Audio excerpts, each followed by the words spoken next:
The motorcade turned onto Elm Street at 12:30 p.m., the sun bright and merciless on the polished chrome of the presidential limousine. Jackie Kennedy, in her pink Chanel suit and pillbox hat, waved to the crowd lining the sidewalks of Dealey Plaza. Governor John Connally rode in the jump seat ahead of her, his wife Nellie beside him. President John F. Kennedy sat in the back, tanned and smiling, his back brace hidden beneath his suit jacket. The air smelled of exhaust and hot asphalt. Then the first shot cracked like a whip. Kennedy's hands flew to his throat. Connally twisted in his seat, a bullet tearing through his back, chest, wrist, and thigh. Jackie leaned over her husband, her white gloves suddenly crimson.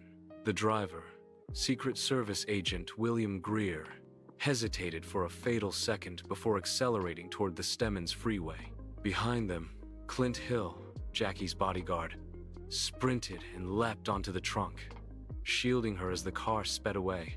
At Parkland Memorial Hospital, doctors worked frantically. Kennedy's heart had stopped.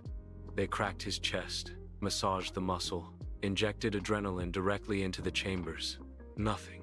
At 1 p.m., Dr. Malcolm Perry pronounced him dead. The priest administered last rites. Jackie refused to change out of her blood-soaked clothes. "Let them see what they've done," she said. 2 miles away, Dallas police officer J.D. Tippett pulled over a man walking briskly on 10th Street.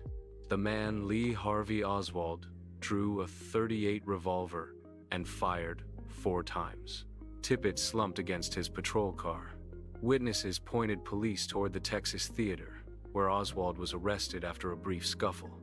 In his wallet, identification for AlecJ.com, Hidell. In his pocket, a bus transfer from the morning. At the Dallas Police Department, Oswald denied everything. "I'm just a patsy," he told reporters. The evidence mounted quickly. A Mannlicher Carcano rifle, purchased under the Hidell alias, was found on the 6th floor of the Texas School Book Depository, where Oswald worked. 3 spent cartridges lay beside an open window overlooking Dealey Plaza. A paper bag, traced to the depository, had carried the rifle that morning. Oswald's palm print was on the barrel.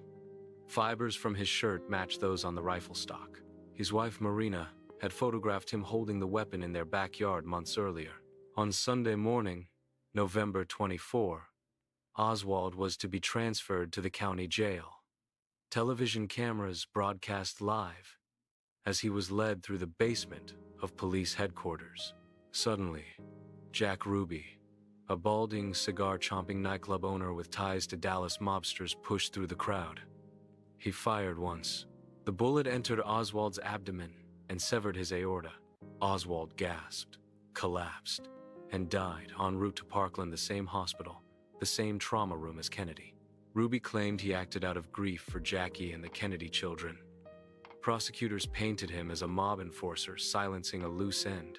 He was convicted of murder and sentenced to death, but died of cancer in 1967 before a retrial. President Lyndon Johnson appointed the Warren Commission to investigate. For 10 months, Chief Justice Earl Warren and a team of lawyers, historians, and congressmen pored over 25,000 pages of testimony, ballistics reports, and autopsy photos. Their 888-page report, released in September 1964, concluded 3 shots were fired from the 6th floor window of the depository. The first struck Kennedy in the upper back, exited his throat, and wounded Connally, the single bullet theory. The second struck Kennedy in the head and killed him. Lee Harvey Oswald fired all 3 shots. Jack Ruby acted alone. The commission found no evidence of a conspiracy, but Doodfisterd. The Zapruder film, 26 seconds of 8mm color footage, shot by dress manufacturer Abraham Zapruder, showed Kennedy's head snapping violently backward, suggesting a shot from the front. Acoustical analysis of a police dictabelt recording hinted at a 4th shot from the grassy knoll. Witnesses claimed to have seen smoke or men with rifles there. The House Select Committee on Assassinations, formed in 1976, concluded in 1979 that Kennedy was probably assassinated as a result of a conspiracy, though it could not identify the conspirators. Theories multiplied. Asterisk, asterisk. The CIA, asterisk, asterisk.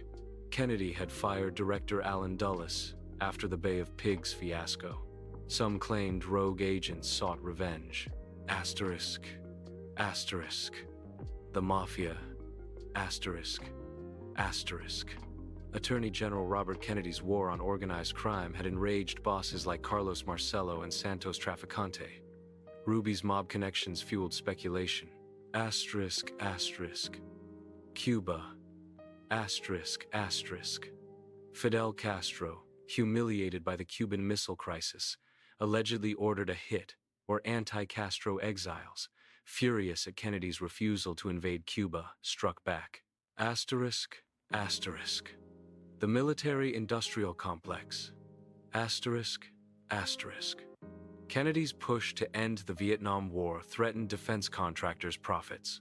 Asterisk, asterisk, LBJ, asterisk, asterisk. The vice president, ambitious and ruthless, allegedly orchestrated the assassination to seize power. No credible evidence supports this. Declassified files, thousands, released under the 1992 JFK Records Act and more, in 2017 revealed CIA surveillance of Oswald in Mexico City, where he visited the Soviet and Cuban embassies weeks before the assassination. They showed FBI warnings about Oswald's threats against Kennedy. They exposed the agency's use of mafia hitmen to assassinate Castro. But no smoking gun emerged. The rifle scope was misaligned. The magic bullet appeared pristine despite causing 7 wounds. Oswald's Marine marksmanship was mediocre. Ruby's access to the police basement seemed too easy. The autopsy performed by inexperienced doctors, with the brain later lost, left questions unanswered. In 1991, Oliver Stone's film times JFK times dramatized New Orleans DA Jim Garrison's investigation, alleging a vast conspiracy involving the CIA, military, and gay underworld. The film reignited public fascination. Polls consistently show most Americans believe Oswald did not act alone. The physical evidence, however, remains stubbornly consistent with the lone gunman theory. Ballistics experts have replicated the single bullet trajectory. Computer reconstructions align the shots with the depository window. Oswald's movements that morning, leaving his wedding ring and $170 for Marina, carrying a long package to work, are those of a man planning escape, not a patsy. Yet the mystery endures. The Zapruder film loops endlessly in the collective memory. Jackie's pink suit, stained and preserved, hangs in the National Archives. The 6th floor window is now a museum. And every November 22, visitors leave flowers at the grassy knoll, whispering theories into the Texas wind. The truth, whatever it is, died with Oswald in that basement. The rest is shadow and echo. Subscribe to more historical stories.